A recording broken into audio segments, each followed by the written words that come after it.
What's up, guys? This is Nick from Arch City Poker, and in today's vlog, going to be continuing the How to Beat Live Low Stakes Poker series with today's topic covering blocking bets. So the way I'm going to do this vlog is talk about facing blocking bets and then discuss when to possibly execute a blocking bet. So a blocking bet is essentially a very small bet at some point post flop that often will go against the flow of action. It doesn't have to, but let me give you two examples. So facing a blocking bet, an example is, let's say you're heads up with an opponent post flop and you have the pre-flop initiative and you're in position. How it will often go is your opponent will check call your c-bet, the turn will check through, and then your opponent will fire out something like a small bet, at least small compared to what a standard sizing would be. So something like maybe third pot, or maybe even smaller than that. The other scenario that I see often is your opponent check calls you on the flop and turn, and then he donk leads the river for really small.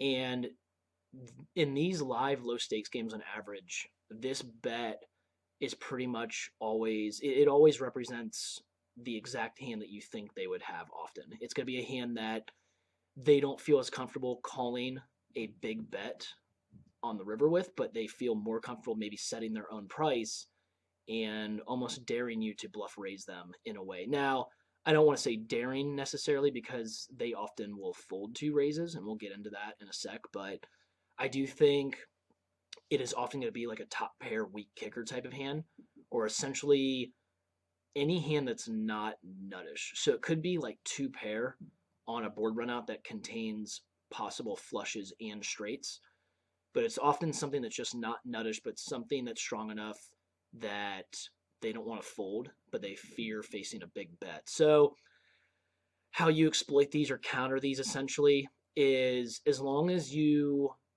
if you have an opponent that's somewhat thinking, like at least that they're thinking about what you possibly are representing, then as long as you can rep anything decently credible, you can pretty much always raise these donk bets. I think that it's probably important to keep in mind some blockers. So like, let's say you have a scenario where your opponent check calls the flop. Let's say it's like queen 8-6 with two hearts. And let's say the two of hearts turns, checks through, and then let's say on the flop it's a brick, like, I don't know, like a four of diamonds or something like that. Let's say your opponent donk bets, or let's say he not donk bets, but let's say he leads small with a block bet, like fourth pot or something like that. If you hold the ace or king of hearts, I think it's a nice spot to go ahead and pull off the bluff raise, as long as he thinks that there's a chance that you could possibly slow play a flush or something like that.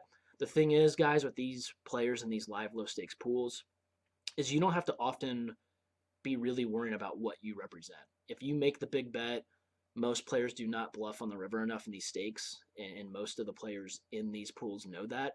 So I think you guys can honestly print money against these blocker bets by just raising them and bluff raising them essentially. Obviously, raising for value as well, but I don't really think I need to say that. So I think that's pretty easy as far as facing them. When to execute them, it's really a similar spot where you can really flip that and take that exact line that I was talking about and comfortably bet fold, because most players in these live low stakes player pools, they're not going to be bluffing in that spot enough. They aren't going to be tough enough players or have enough heart, to be honest, to essentially pull off that kind of play. And it's a good spot for you to pretty much get away with seeing a showdown for sure and setting your own price. So it's really just a matter of you just take the lines that I said that you can often face.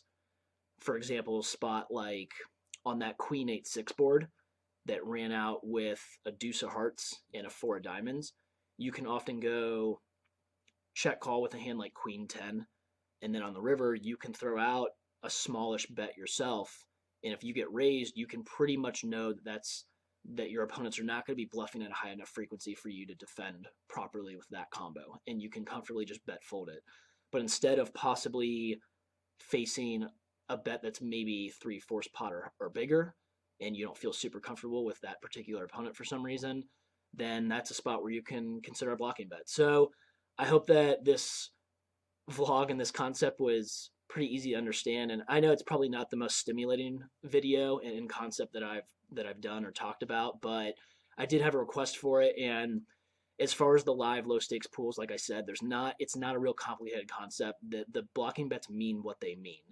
And on the flip side of that, where they're always some kind of hand that's not nuttish, but doesn't want to face a large bet and instead wants to set its own price, you can flip that scenario and use that to your advantage because most opponents are not going to be tough enough to bluff raise you enough on that spot. And you can get away with setting your own price and setting a blocking bet. I will say real quick before I wrap up the video, another spot that you could pull this off that I don't do this as much anymore, but on the turn, if let's say you go check call on the flop with some kind of draw, you can often throw out a small blocking bet on the turn to see a cheap river with your draw.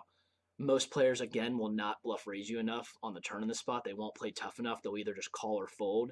So the nice thing is you pick up a lot of fold equity often and can win a hand, or you can take down the pot with something like 9 high if you have a straight draw or a 9 high flush draw.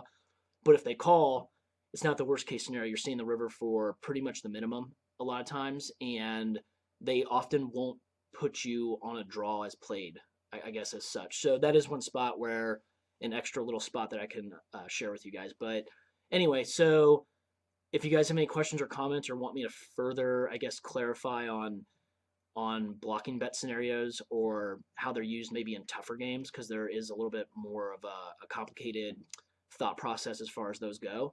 And it basically involves just balancing out these bets with your range. But until next time, this is Nick from Arch City Poker. Take care.